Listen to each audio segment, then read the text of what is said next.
नमस्कार, आदाब, सत श्री अकाल, जय भीम, जोहार। मेरा नाम है नवीन कुमार। अब यह कहने में कोई गुरेज नहीं होना चाहिए कि भारतीय जनता पार्टी और नरेंद्र मोदी की सरकार ने किसानों के खिलाफ, इस देश के अन्नदाताओं के खिलाफ, इस देश के धरती पुत्रों के खिलाफ युद्ध जैसा छेड़ दिया है। इतवार की शाम शाहजहांपुर मोर्चे से किसान दिल्ली की तरफ बढ़ रहे थे। भारी बारिश हो रही थी। किसान अपनी अपनी ट्रॉलियों में कांप रहे थे। उनमें सैकड़ों बुजुर्ग किसान भी थे। अचानक लगता है कि किसी दुश्मन देश ने हमला कर दिया है। बादलों से भरा हुआ आसमान चमकने लगता है। किसानों को लगा बिजली कड़क रही है, लेकिन वो एक कायर मुख्यमंत्री के कायर सिपाहियों की बंदूकों से उगली जा रही गोलियां थी। भारतीय जनता पार्टी की सरकार का आदेश था कि किसी भी सूरत में किसानों को दिल्ली की तरफ न बढ़ने दिया जाए। इस आदेश का पालन करते हुए जवानों ने बंदूक की नाल अपने ही मां बाप, चाचा ताऊ, भाई बहनों की तरफ मोड़ दी थी। देखते ही देखते आंसू गैस के इतने गोले बरसने लगे कि बादल और बारिश की वजह से छाया हुआ अंधेरा साफ हो गया। किसान ट्रैक्टर में बैठे थे। उसकी ट्रॉलियों पर तिरपाल लगे हुए थे। बीजेपी सरकार की पुलिस उन तिरपालों को निशाना बना रही थी। एक ट्रॉली में बाकायदा आग लग गई। उसमें 13 किसान बैठे हुए थे। नौजवान किसान उन्हें बचाने के लिए दौड़े, लेकिन बीजेपी की पुलिस बेरहम बर्बर हो उठी थी। चारों तरफ से आंसू गैस के आग बरसाते हुए गोले छूट रहे थे, सिर्फ इसलिए कि नरेंद्र मोदी को किसानों के कोप और क्रोध से बचाया जा सके। शांतिपूर्ण प्रदर्शन के लिए जाते हुए किसानों के खिलाफ भारतीय जनता पार्टी ने ऐसा लगता है जैसे युद्ध छेड़ दिया है। उसके नेता किसानों को देखना नहीं चाहते। वीडियो और तस्वीरें दिल दहला देने वाली हैं, लेकिन सोशल मीडिया के पन्ने उन तस्वीरों और वीडियो से भरे हुए हैं।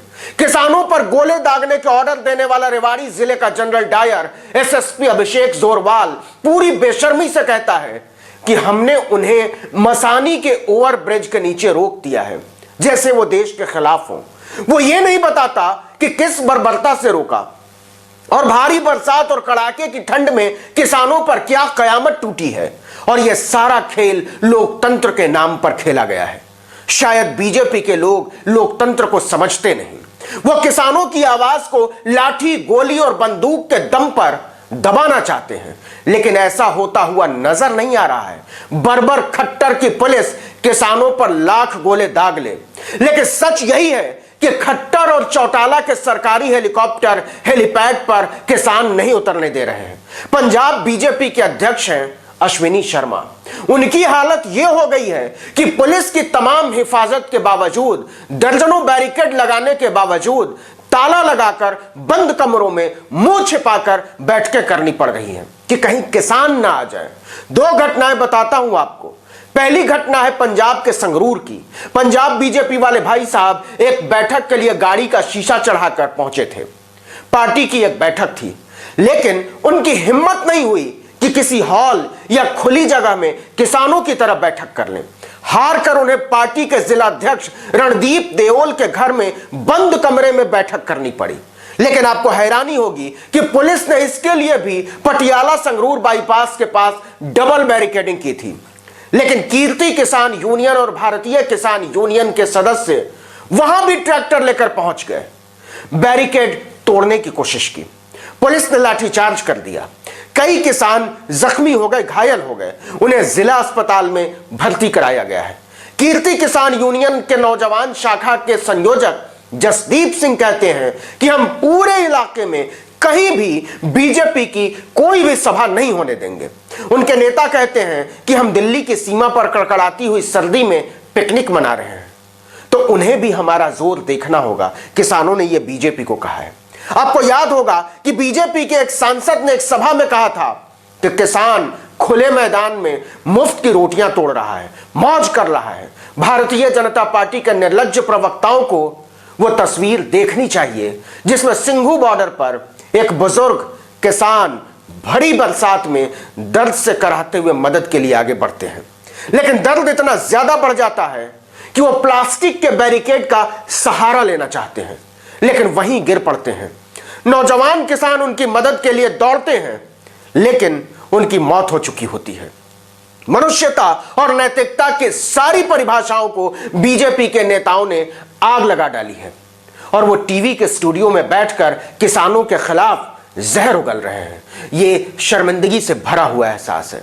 अब पंजाब की दूसरी घटना पर आते हैं। पंजाब बीजेपी अध्यक्ष अश्विनी शर्मा मोगा पहुंचे थे। मोगा में तो और भी गजब हुआ। अश्विनी शर्मा के साथ राज्यसभा सदस्य श्वेत मलिक भी थे। मोगा में भी उन्हें बैठक करने की कोई मुफीद जगह नहीं मिली। उन्हें वहां भी जिला बीजेपी अध्यक्ष का घर चुनना पड़ा। जिला बीजेपी के अध्यक्ष हैं विनय शर्मा। विनय शर्मा के घर के बाहर तो किसान 3 महीने से धरने पर बैठे हुए हैं।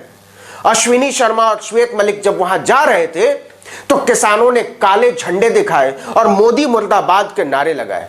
इस पर बीजेपी के कार्यकर्ता मोदी जिंदाबाद करने लगे।